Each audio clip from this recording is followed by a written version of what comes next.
You know, when I saw Eddie doing stand-up, he was the first comic I saw that I actually watched. I was probably 13, 14 years old when I came to America, whatever. Well, when I started, the first time I saw stand-up was like at 14. Right. And I saw Eddie, and I thought, oh my God, this guy's so funny. So when I eventually decided to do comedy, which was years later, which was like at 20 years old, you know, he was the one I thought about. You know, and the thing about it, when I first watched him at 14, I had no plans of being a comedian. Right. Comedy was just something that just, can I say it fell on my lap? I'm gonna say it fell on my lap. It was something that God had for me to do. Gotcha. And I didn't realize that until at 20 years old. You know, when I started going to open, when I was told to go to open mic, a few of my friends thought I was funny. They told me to go to open mic night. And then, so when I finally thought about doing it, he was the one that came to my mind, like, damn, I just want to be like this guy. You know what I'm saying? Next Friday never happened. I'm sure God has something else.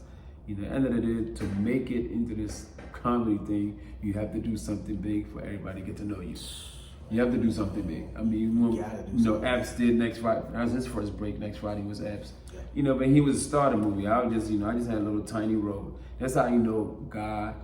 When God has something for you, he takes something little. My scene was like less than 2 minutes long. Right. And now we still talking about it 20 years later. 20 years later. Right, because it stood out. Whatever I did in that movie stood out. Right. You know, and that's all it takes. It's, you know, when God has something for you, just to take the smallest things to make you blow up.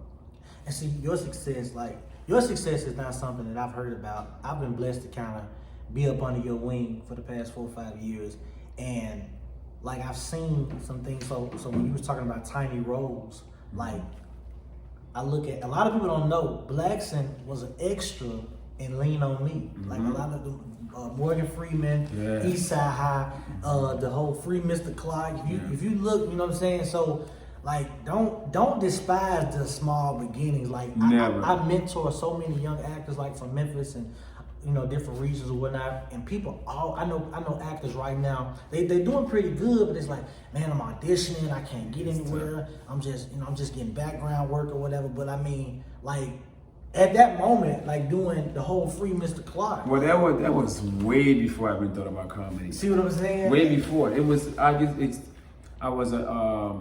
remember it was like 9th grade or something like that, 8th or 9th grade, whatever it is.